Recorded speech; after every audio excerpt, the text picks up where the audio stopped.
Hello, and welcome back to the Top 100 Horror Movies review series. I'm going based off of the Top 100 Horror Movies as chosen by Fangoria readers. I have the scratch-off poster. I'm not sponsored by Fangoria, but I do think it is a very cool poster. So if you like horror movies or you want to get into horror movies, or if you have a friend that likes horror movies and wants to watch more of them, I recommend buying it. Yeah, it's just really fun. Let's just get right into it. So today's movie, number 19 on the list, is Re-Animator from 1985. So, let's begin. So the spoiler-free story is a new student named Herbert West at a medical school discovers the solution to life's ultimate problem, which is death. So it's a very interesting movie. It's sort of kind of like a Frankenstein-esque type thing. Certainly a lot of nods to it. The original book was written by H.P. Lovecraft, who is most commonly known for his, what's now referred to as Lovecraftian horror, but, like this supernatural, like, huge, you've probably heard of H.P. Lovecraft, but like Cthulhu, like Call of Cthulhu, that sort of thing. But he actually wrote the basis for this. Herbert West Re-Animator is the name of the, not entirely sure if it's a full book or just a short story. But yeah, I will be getting into spoilers, so consider this your spoiler warning. Cool. So, the non-spoiler free story. So, the movie starts with a hospital, or like, laboratory-ish. I think it's a medical building, in Switzerland. And the police are there with a nurse and a doctor. And the nurse is like, okay, come with me. And then the four of them go to another doctor's office. Dr. Hans Gruber, 3 years before Die Hard. So yeah, the doctor's name is Dr. Hans Gruber. I think that's hilarious in retrospect. At the time, it wasn't seen as anything, but they're like, Mr. Gruber, are you okay in there? And they hear like screaming and like laughing and stuff. And so they break down the door and they see Mr. Gruber on the ground, Dr. Gruber on the ground, and Herbert West injecting something into him. And they're like, what are you doing? And he's like, I'm bringing him back to life. And then the doctor shoots up and his mouth is dripping with blood and his eyes explode. And then it cuts to the introduction credits and the main theme of the movie. Like the main musical theme, not story theme, but the main musical theme takes direct inspiration from Psycho. It even uses the same music from Psycho.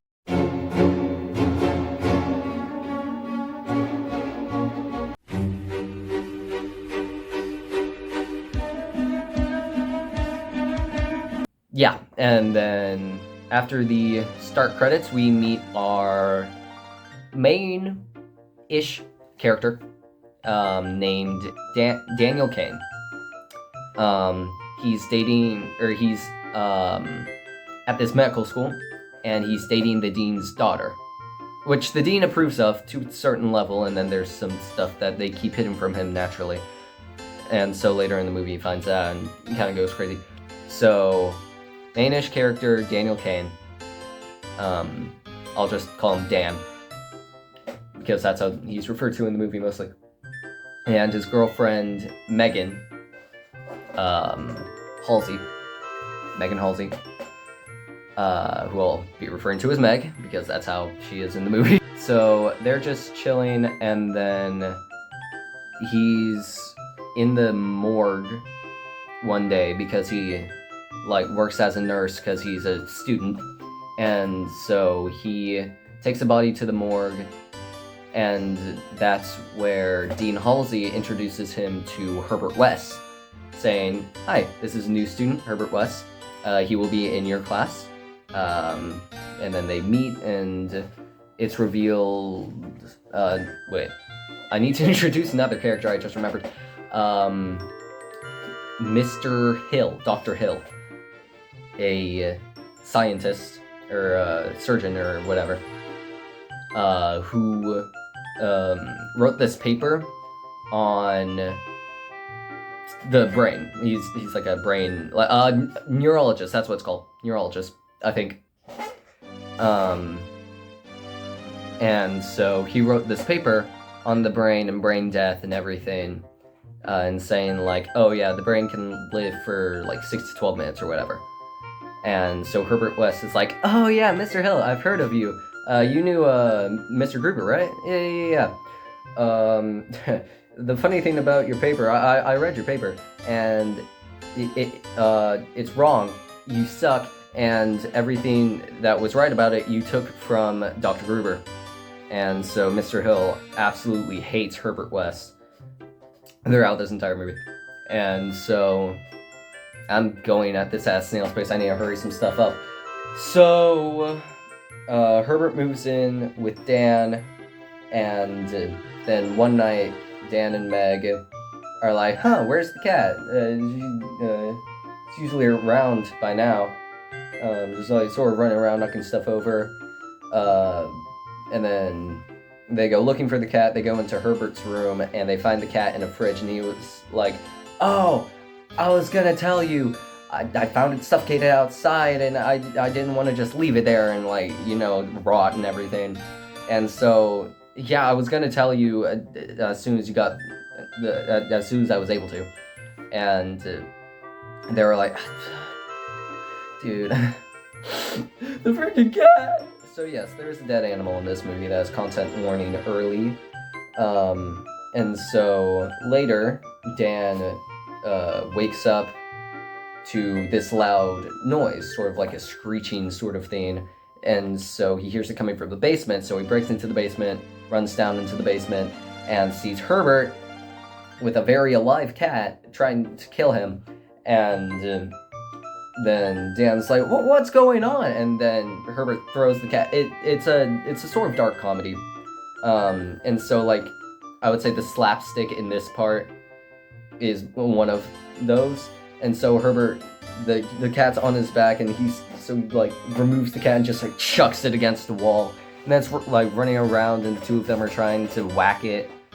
And then it jumps on Dan, and Dan takes it and just annihilates it, just bashes it into the wall. Like, full hard, like, he could be a professional baseball pitcher, just like, boom! I thought it was really funny. Anyway, and so he kills the cat again, so that's a very dead animal. And so, like, its guts are spilling out and everything. It's a very gory movie. And then he's like, Herbert, what the frick is that? He's like, okay, so I figured out how to reanimate the dead, hence Re-Animator. So you saw that cat was dead, like, in the fridge, right? And he was like, I mean, surely not. Like, it's obvious. You obviously like put it to sleep and like made its blood colder and he was like, no. See, it's dead now, right?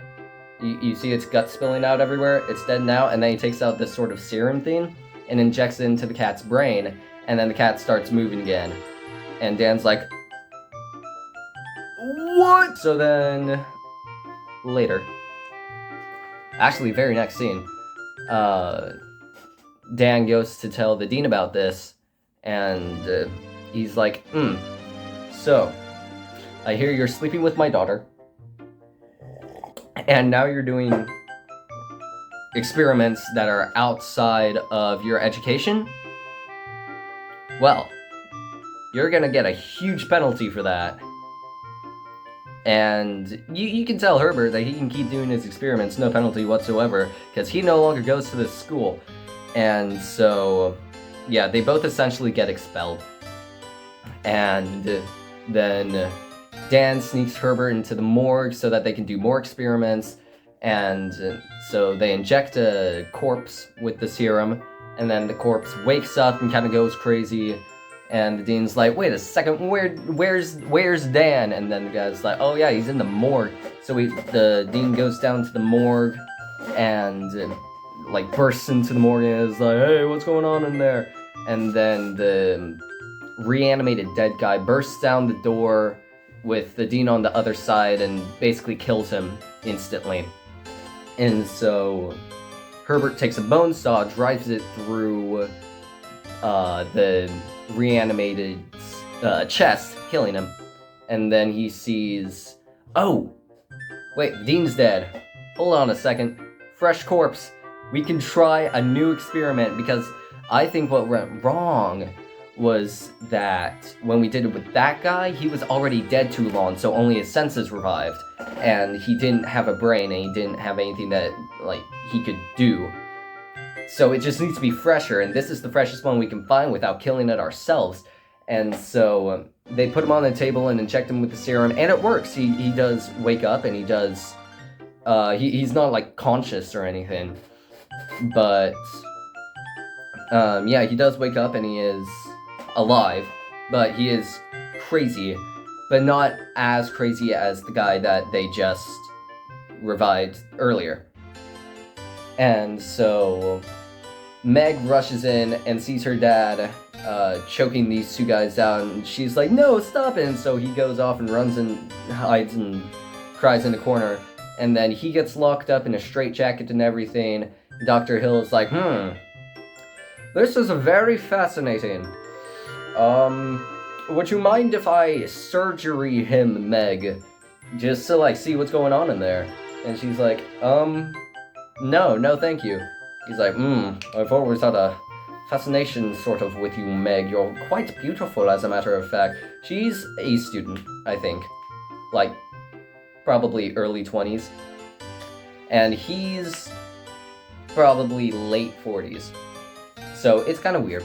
And so she's like, oh, okay, better not experiment on my dad. And then she leaves. And then he immediately experiments on her dad, gives him a lobotomy, and realizes, oh, wait, he's actually dead. But reanimated. Hence Re-Animator. And so he goes into Dan's house, where Herbert is, goes down to the basement, and is like, hey, Herbert, wanna know something funny? I will get you arrested and locked up as a crazy person if you don't give me the research so I can post that as my own. Kind of like he did with Gruber. Just straight plagiarizing it. And Herbert's like, the funny thing about that, okay.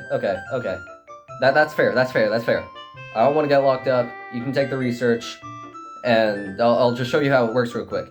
And so Dr. Hill looks in the microscope and watches some dead cells get reanimated.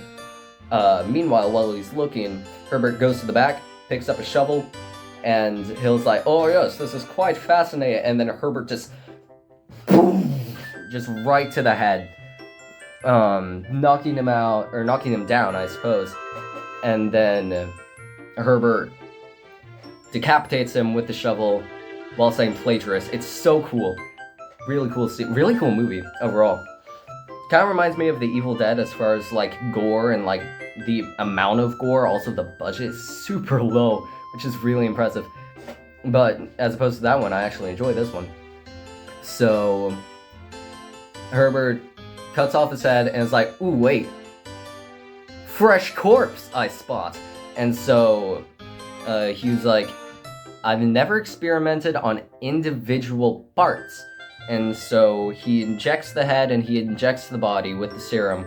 And then the head wakes up and is like, so,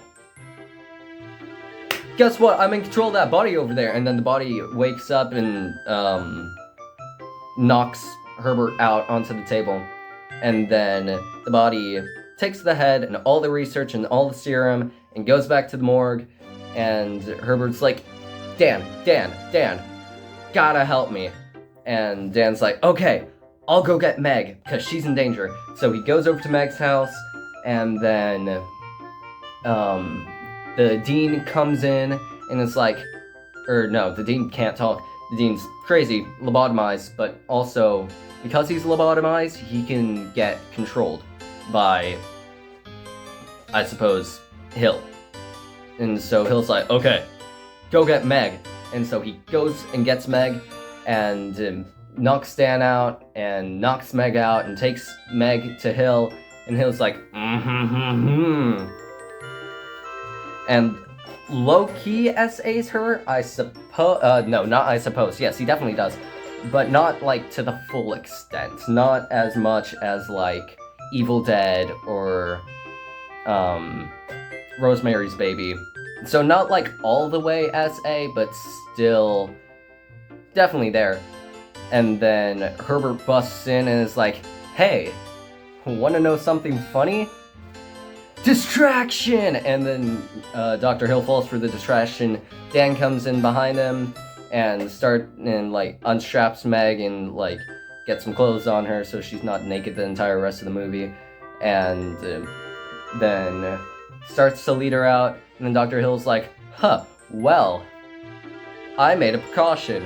And a bunch of dead bodies all around the room just sit up and start attacking everyone. Super cool. It's kind of like a zombie movie. No, not kind of like... It is a zombie movie. But it's very, very well done, especially for the budget. Like, I'll talk about it a little bit more, but the low budget, so impressive.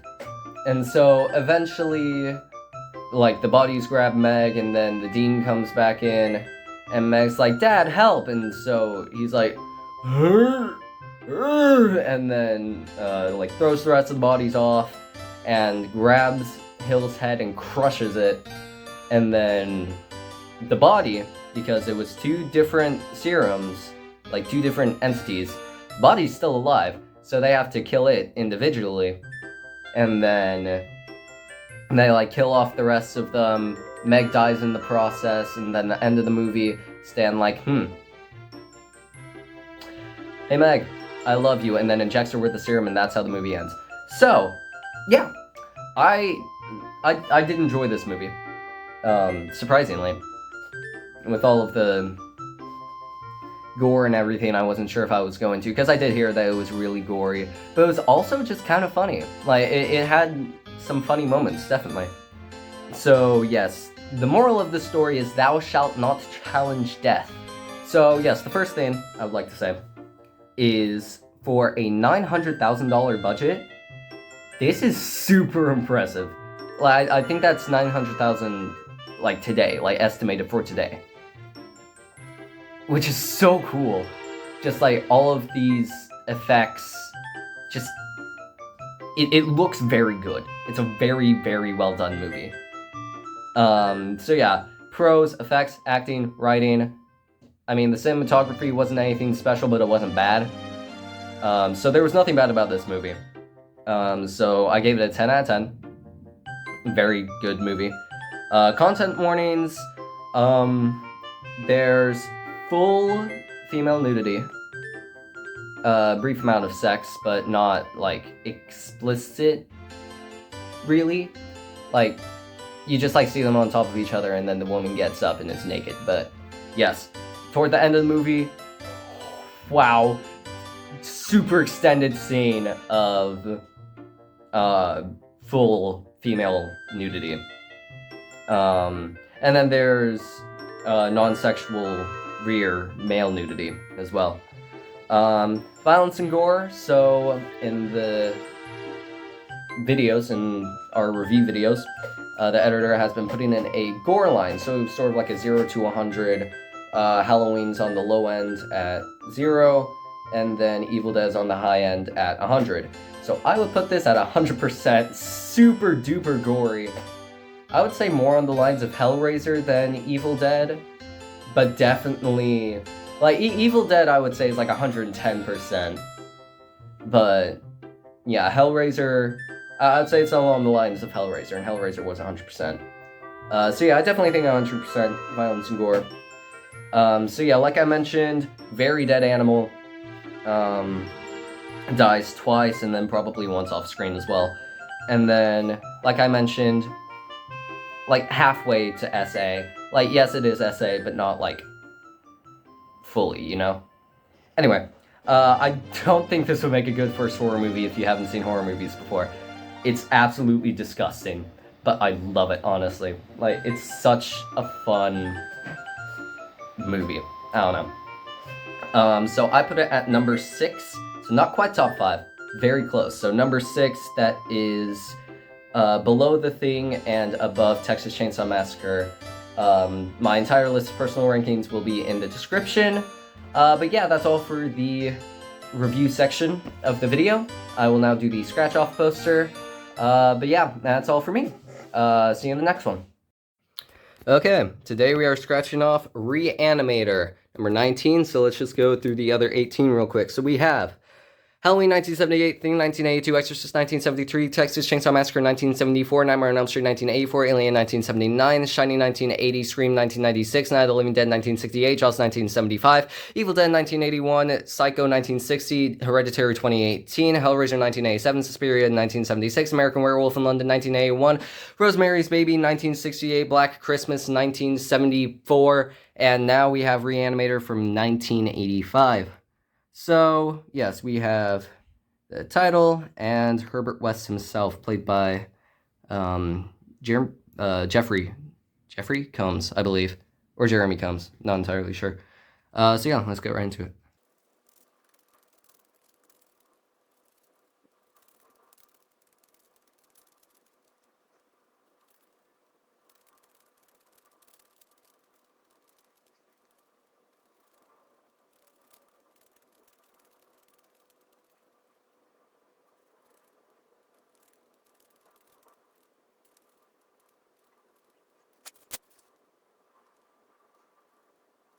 Okay, looks like it's about it.